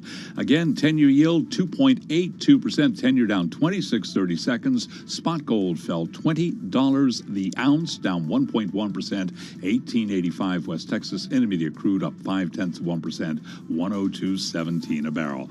Meta Platforms surging after hours, up by 8.3%. A lot of investors perhaps breathing a sigh of relief. Daily users exceeded estimates. Facebook showing unexpected resilience. So again, recapping, turned out to be a mixed day. Late day losses for NASDAQ, fading right into the close. NASDAQ fell by almost 2 points, down less than 0.1%. S&P down up 8, a gain there of 0.2. Dow Industrials up 61, a gain there of 0.2%. Again, repeating our top story, Meta Platform shares surging after hours, up by about 8.3%. And that is a Bloomberg Business Flash. All right, Charlie, thank you so much. Charlie breaking down those key earnings. Meta, as we mentioned, first quarter Reality Labs operating loss $2.96 billion. First quarter ad impressions up 15%. So many metrics. So let's get to it with Dan Morgan. He's all over this and all of the tech sector. He's VP and Senior Portfolio Manager at Synovus Trust Company, a friend of the show. They've got roughly $21.9 billion in assets under management. Back with us from Atlanta. Dan, so good to have you here. Let's start with Meta, Facebook. It's up about 13% here in the after hours. I do feel like investors saying, phew, it wasn't like last time, but how do you see it? Yeah, I think so. That's how we have to construe this report, Carol, because you go down the top and bottom line matrix like revenue, right? 27.91, estimate was 28.24.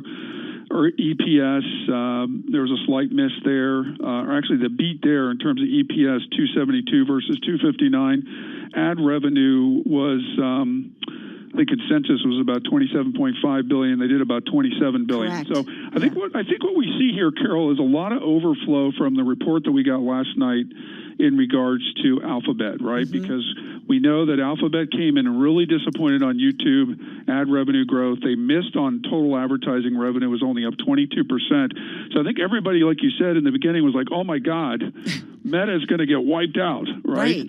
So then they come in, it's like, okay, you missed on top line, but you beat on bottom line, okay. And then I think the big thing, too, was just the forward guidance in terms of revenue. I think the street was looking for 30.74, and they guided between 28 and 30, so it's like a little bit below, right? Right. So well, it's one of those things like you kind of take a sigh and you wipe your forehead and say, okay, well, at least they didn't get totally wiped out. Yeah, they could have said the estimate for second quarter revenue 20 to 25, which would have been a big miss, right? It would have blown up the whole thing. Well, Mandeep Singh of our Bloomberg Intelligence team also talked about engagement, that maybe why some of the ad revenue is down a little bit, but nonetheless the engagement. Certainly first quarter Facebook daily active users, 1.96 billion. The estimate was was 1.94. Monthly active users on Facebook, 2.94. Slightly light, the estimate was 2.95. So it's not like, it's not like Netflix. Everybody's running away, right? Like we are seeing the engagement there. Yeah, so if you look at those numbers, one's a little above and one's a little bit below, right? So, and the other thing that was a big concern was I think last quarter, which was the fourth quarter of 21, we actually had negative user growth. Right. They actually lost the number of users. So that was a big For the first worry. time in their history. Yeah, history of the company. That was a huge red flag. And, Facebook does do, or Meta does do a very good job in terms of engagement time. If you compare it to, let's say, Twitter, the average engagement time is like 2 to 3 minutes. People look at the Twitter, they respond to it or read it, and then they put it away. Where Meta has done a very good job. I mean, they were up to almost 60 minutes at one point in time in terms of people spending, going through photos and, checking on family members and so forth. So their engagement time has been one of the strongest points for them compared to the other social media companies like a Snap or a Twitter or so forth. So that's something that's in their, a feather in their cap. They're able to keep people engaged traditionally much longer than the other sites. Are you happy to see that they're not being like, okay, here's another bunch of big spend, if you will, when it comes to some of our new initiatives like Metaverse? Exactly. So they did guide for their expenses going into the second quarter, 87 to 92 billion. Street was at 91.38 billion. So they're right in the middle of kind of what people were expecting in terms of expenses. And we didn't get punched in the face, right, Carol, like we did in the fourth quarter. Right. Where all of a sudden they came out with this massive loss. No, it was like shocking. In Reality Labs, and it was like they just restructured their segments. So we weren't really accustomed to looking at these segments anyway, and we didn't really have year-over-year comparisons. And all of a sudden they came in with this big number that was way down. It's kind of wiped everything out. And we're like, what are you guys doing in there? Yeah, exactly. All right. So Facebook shares are up more than 13% in the after hours. Let's go to Qualcomm. That's another big one. That stock also, investors liking what they got. These seem like really strong numbers. Stock's up 3.5% here in the after hours. Well, you're right, Carol. And, going into this report, too, all the pessimism in the stocks, right? The Philadelphia, chip exchange, so to speak. And coming into this report, there were reports that overall first quarter unit volumes were slowing down in terms of smartphones, concerns about China and inventory. We kept hearing every day something negative coming out. And to have Qualcomm come in and kind of refute these numbers, right, with a huge beat in terms of EPS, 323 versus 293. Revenue was above 10.7 billion versus 10.6. I was also very encouraged by the guidance they gave going into their upcoming third quarter. Just in terms of revenues, they did 10.5 to 11.3. That was the guidance. And they had beat the estimate, which was at 9.97. Yeah. And also EPS guidance, 275 to 295 versus 260. So, if we take a step back, Carol, and just look at Qualcomm, what is Qualcomm? They basically own CDMA-based technology that's used in the smartphone business, right? We have all these different ones out there. TDMA, we used to have the world standard, and they've kind of got a niche on that. They basically collect fees for licensing of that particular technology. They also make the chipsets. Now, one of the biggest worries, Carol, around this stock, and you and I have talked about this before, is that they do the modem solutions or construct the modem solutions for Apple. Right. And there's worry out there that Apple is going to start developing an eternity like they have with some of their other chip designs that they're using in their Macs and so forth. So that's something that's kind of looming over the stock. But this is very encouraging considering all the negativity coming into the chip sector coming into this quarter. Well, is there a question you would ask? And I'm actually just looking at our supply chain analysis when it comes to Qualcomm, and Apple is responsible for about 23% of their revenue. So it's a big deal, right? So if there is a change, that would be significant. Yeah, I mean, I think that's something to kind of focus on. Maybe they wouldn't be willing to give us all that information, but how is that relationship coming? Yeah. Carol, we remember back when they were in a huge litigation battle with Apple, right? Forever, over this, sharing arrangement, and they finally settled it, and then they continued a relationship with the modem solutions in terms of manufacturing. So I think that's a big question out there. And then, just how is smartphone demand coming along? How are you seeing it? Because this is a great indicator, Carol, going into the Apple report tomorrow, right? Because if we look at Qualcomm and we say, wow, things are going pretty good in their chipset space, it was actually did pretty good on this quarter. then we can then make the connection that maybe iPhone unit volume will beat consensus estimates because maybe smartphone shipments are doing better than people expected in the first quarter. Dan, you know it is so easy to get like bowled over by all of these big tech earnings results. I mean, I'm trying to keep up. PayPal just reported they're down in the after hours. Pinterest came out moments ago. They're up about 10% in the after hours.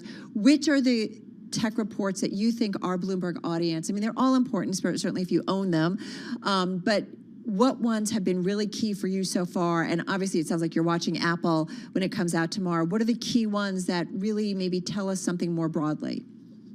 Well, I think we want to stick to our major trends, right, Carol? Which is, we've got this trend of this huge move in terms of data center cloud, right? So we're focusing on Microsoft. We got Azure numbers in. They're a little bit light. We got AWS tomorrow with Amazon, right? Right. We had GCP that came in with Google, Alphabet. It was actually in line. It was pretty good. So that's one of the major trends. Again, another trend is this rollout of 5G, right? So we look at this Qualcomm report. We say, well, things seem to be better than we thought. We'll get some more evidence of that, hopefully tomorrow as we move in with Apple. So I think, these big reports that we've gotten, IBM had a great report in the enterprise software space. That rolled us into a really good report in Microsoft in the same area, in the same world. We know that the social media spending dollars are starting to get pulled in a little bit going into this year. I think the estimate is about 16% compared to 36% last year. So you mentioned Pins, you mentioned Meta, you mentioned Twitter, you mentioned Snap, and Alphabet. They're all in that social spending, internet ad revenue basis. But if you get away from that and you look at smartphones, 5G, and in terms of cloud and some of these major themes, I still say they're in place. But Kara, I'm always bullish when it comes to tech because it's your sector.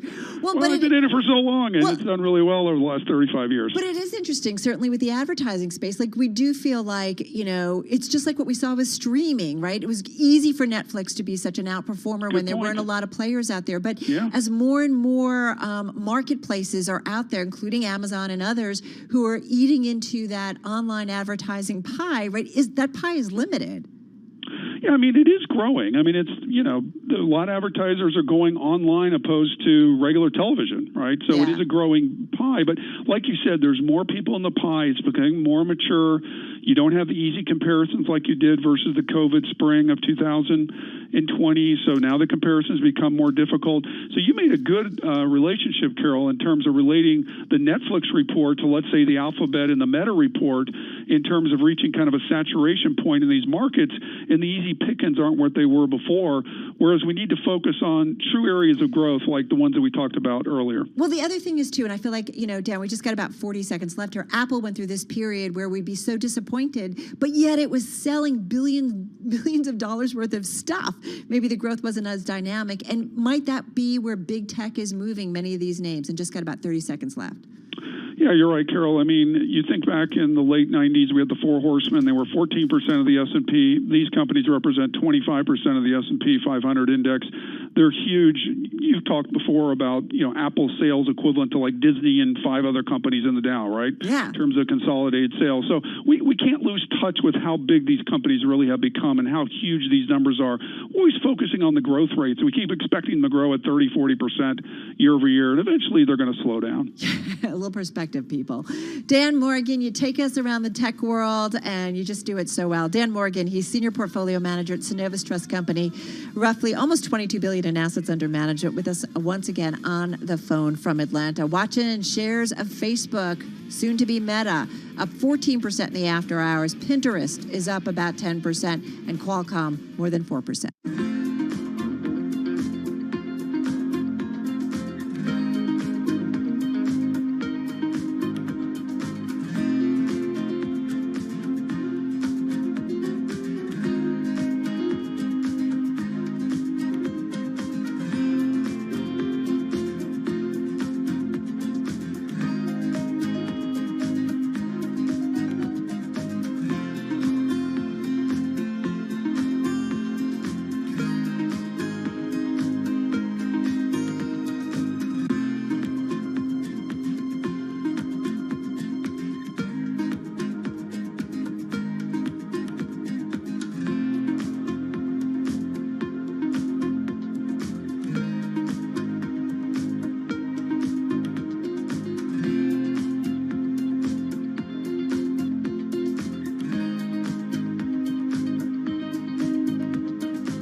Broadcasting live from the Bloomberg Interactive Broker Studio in New York. Bloomberg 1130 to Washington, D.C. Bloomberg 99.1 to Boston. Bloomberg 106.1 to San Francisco. Bloomberg 960 to the country. Sirius XM Channel 119. And around the globe, the Bloomberg Business app and BloombergRadio.com.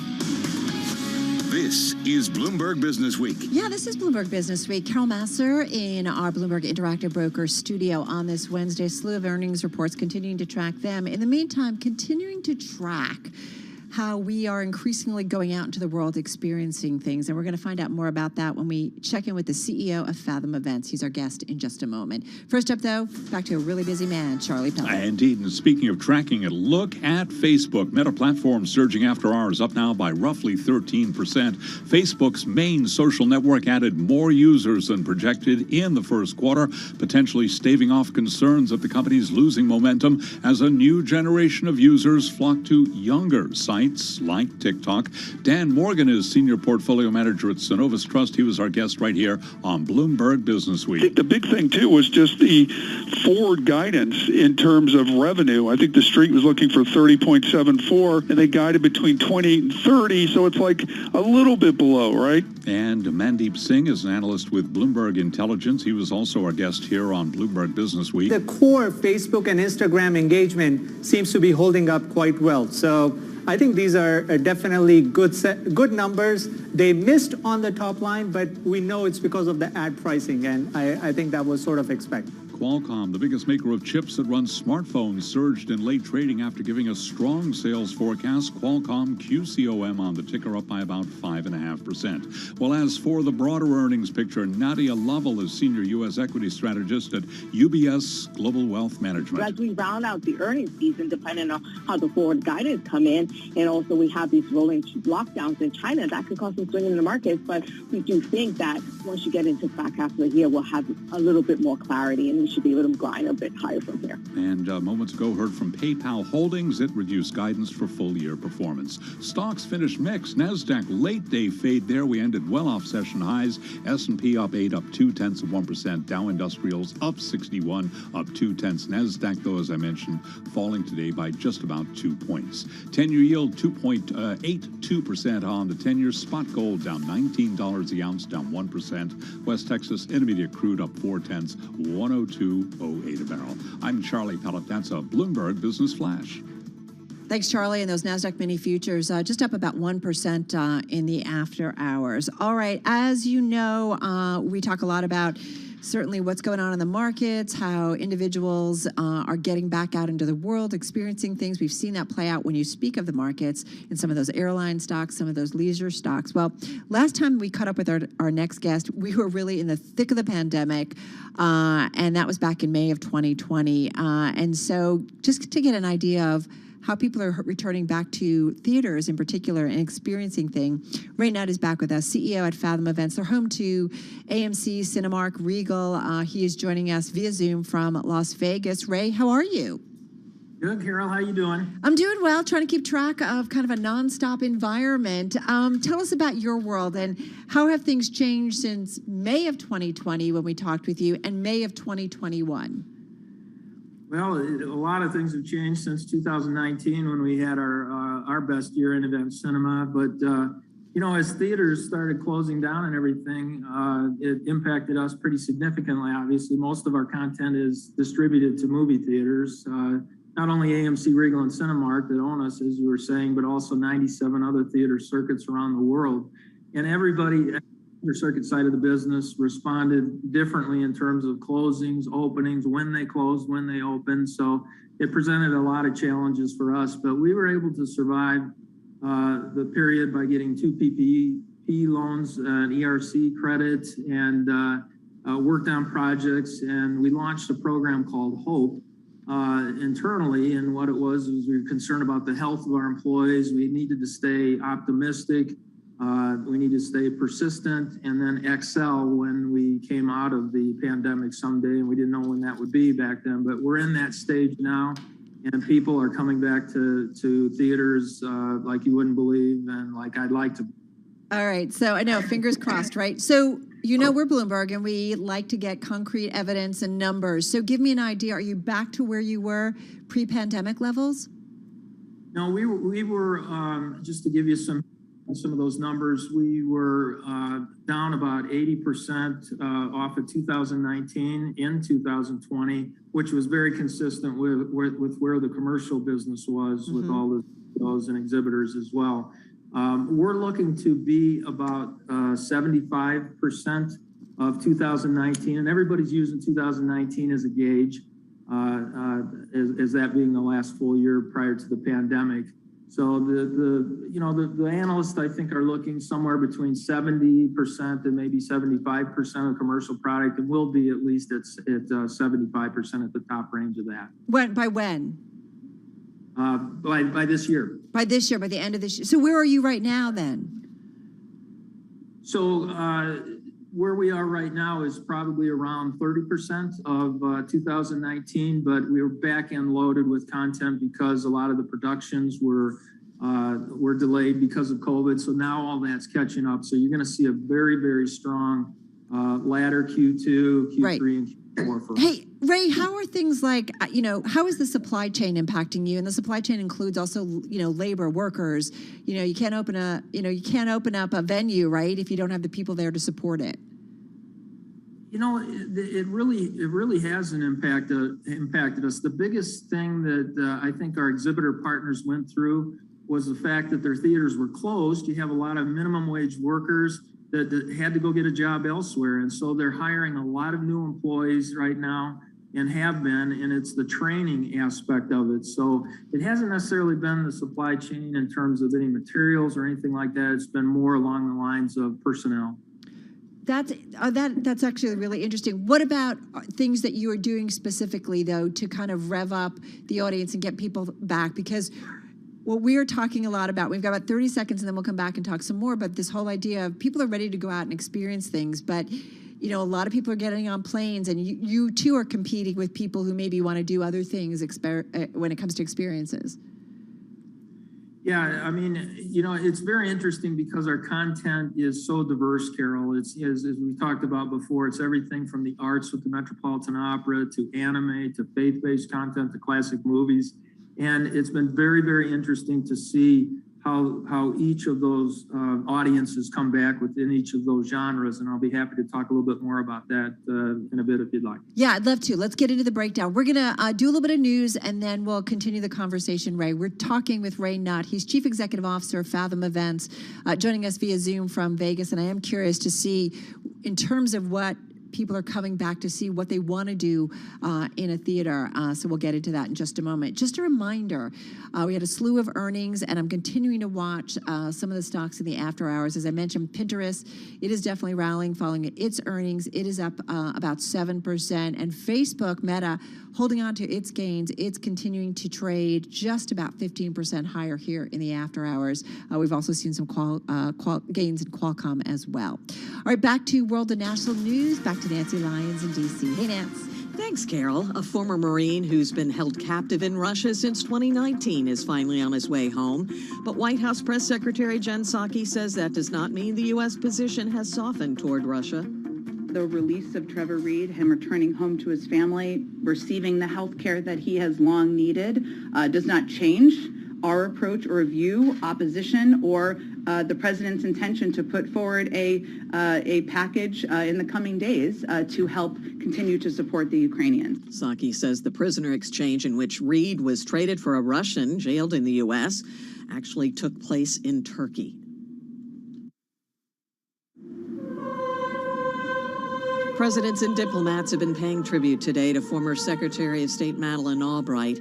President Biden gave the eulogy at her funeral at the Washington National Cathedral and spoke of a trip to Warsaw shortly after her death, where he spoke to a room of mostly Poles and Ukrainians. They were respectful of what I was saying, but when I mentioned the name of Madeleine Albright, there was a deafening cheer. They all stopped everything and started to cheer. Biden says Albright is a big part of why NATO is still strong and as galvanized as it is. Veteran Supreme Court Justice Stephen Breyer is getting ready to move on. Breyer heard his last oral arguments today and was praised by Chief Justice John Roberts for his 28 years of service. Global news 24 hours a day on air and on Bloomberg Quick Take, powered by more than 2,700 journalists and analysts in more than 120 countries. I'm Nancy Lyons. Thank you so much, Nancy Lyons, in our 99.1 newsroom in Washington, D.C. Carol Massler joining me once again, Bloomberg News, Charlie Pellet. And Charlie, God, this is such a timely story by our Thomas Seal, and it talks about U.S. consumers are stopping adding new streaming services. This is at least according to a survey. Indeed, and I'm looking at the Bloomberg News story, and it just says that we've stopped adding all those services.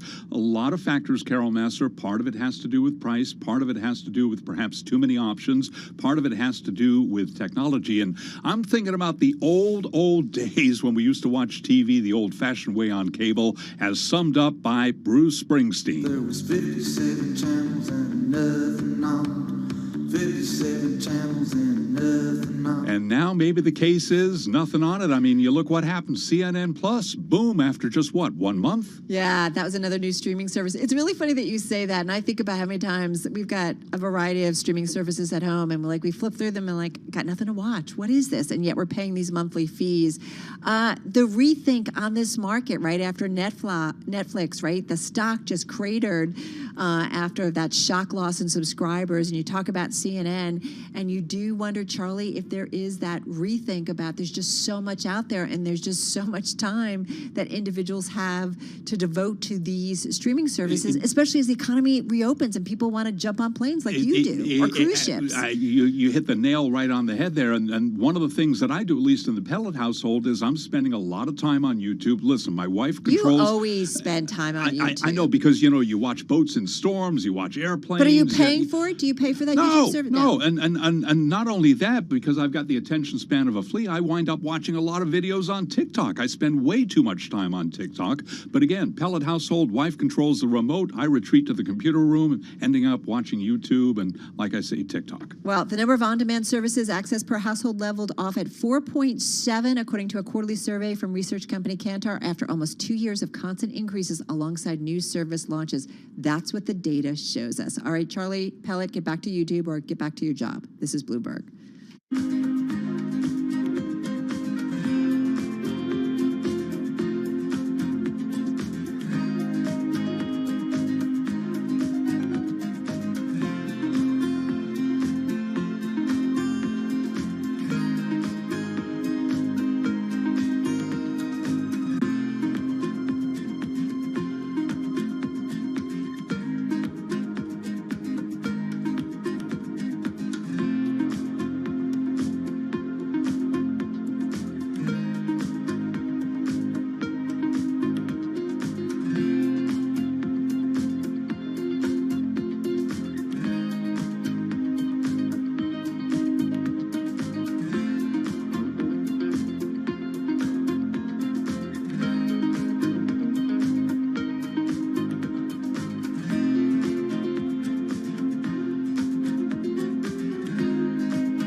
updates, headlines, and breaking news 24 hours a day at Bloomberg.com, the Bloomberg Business app, and at Bloomberg Quick Take. This is a Bloomberg Business Flash.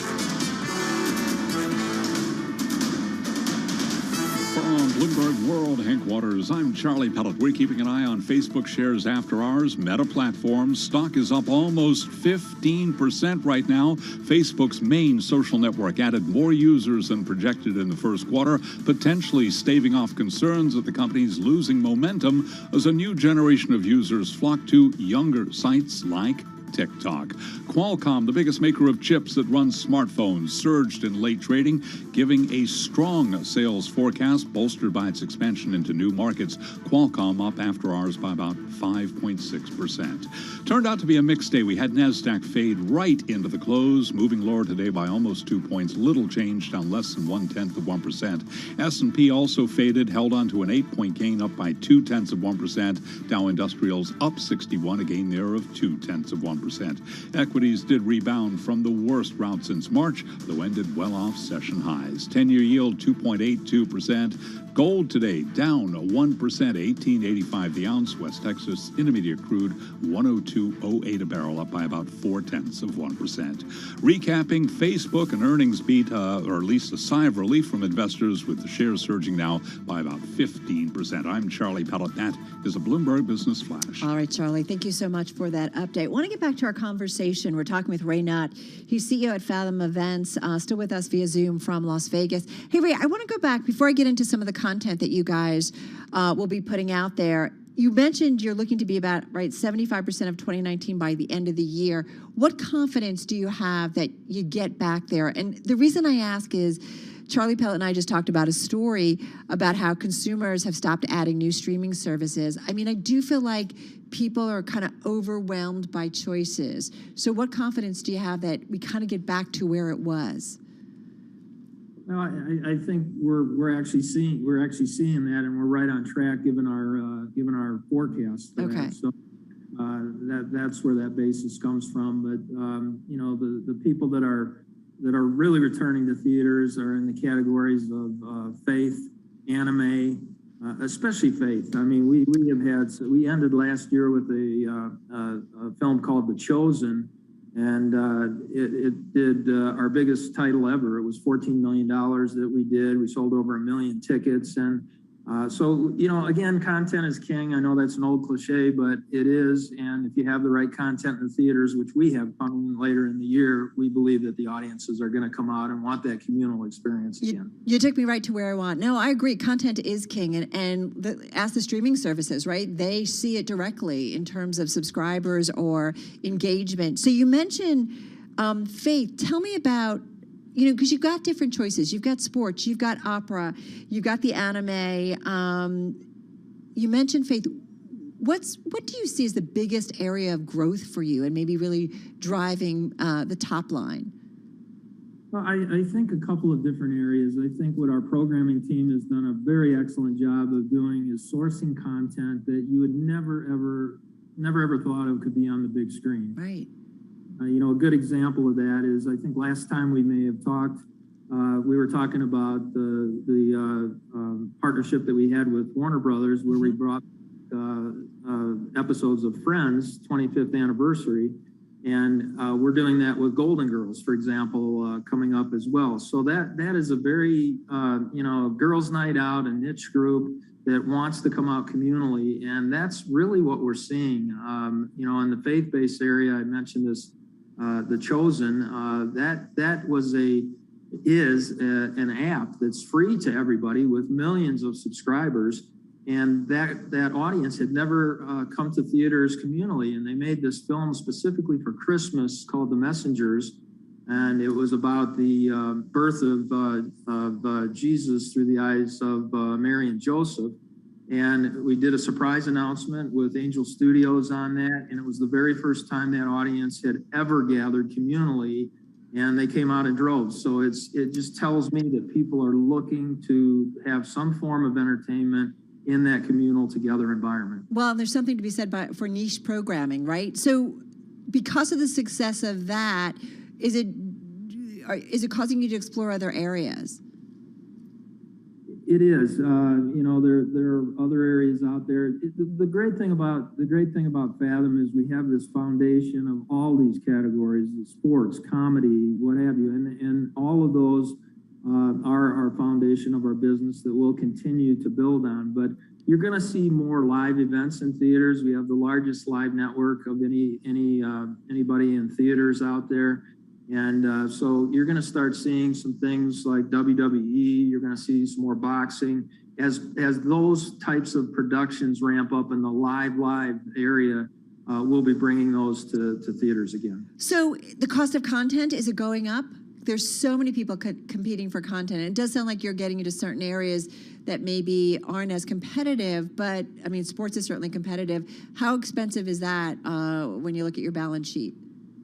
Well, in the history of Fathom, we've never paid for a dime to acquire content. And the reason for that is our model is a little bit different. We don't produce content. We don't pay for content. We essentially barter promotional for content, and we barter about $100 million in promotional value a year.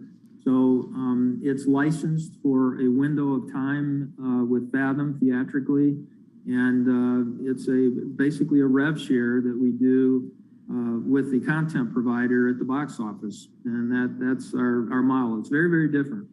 I am also curious about your demographics. I'm always curious about a service like this, especially when you talk about, your faith vertical, if you will, doing really well. Does it skew older? Give me an idea of the cross section. Well, it's interesting because our largest content provider is still the Metropolitan Opera, and its average age is around 73 years old. So you'll have that. We'll do children's programming where you have parents and kids come out that obviously sway much younger. You have anime content, and anime content can be anything from very young age to there's even content out there that is hard R in the anime space. So having this diverse amount of content and verticals that we have, the age differentiation is all over the place. But that's what makes it special for us, because if the older audiences with the Met and some of the classic movies are a little bit slower to come back, then we're going to push more for the faith and the anime and the children's programming. Just got about 40 seconds here. I mean, what worries you most about the outlook? Just quickly. I'm very bullish on it. I don't think that there's going to be another outbreak that will close theaters again. That was obviously our biggest concern out there. I see more and more content providers wanting to distribute content like this. It's not a traditional theatrical run. It's not straight to streaming, and we don't consider ourselves competitive with any of those guys. So yeah. I guess to answer your question or not answer your question, things on the horizon right now, Carol. Sounds like you're sleeping well. I need to get there as well. Ray Nutt, thank you so much. Great update and great deep dive into what you guys are up to. Ray Nutt, CEO at Fathom Events, joining us via Zoom from Las Vegas. All right, coming up next is Sound On with Joe Matthew. What are you going to be focusing on? It's nice to see you, first of all. I know, he's in studio in New York. Never happens. How much are you paying for gas? I don't know. Are you actually conscious of it at this point? Or I do. Just learn to accept it? No, I look at the total and I'm like, wow, that's a lot of money. East Coast fuel shock is what we're leading with here. And it doesn't look good for Memorial Day, the summer driving season, all that. I thought we were just starting to get a break on this. That's why everybody's getting on planes, although that's expensive too. It is. We'll tell you, by the way, it's the most expensive in the Northeast when it comes to inventories, at least. We'll tell you what we need with Patrick. Can I just tell you, everything, Joe, in the Northeast. What's up with that? In the New York Metro is expensive. California was the place. Come on. I don't know. Catch Sound On with Joe Matthew coming your way. For the whole Bloomberg Business Week team and Tim Stenovic, I'm Carol Masser. Have a good and safe evening tomorrow, Friday's Eve, Apple earnings.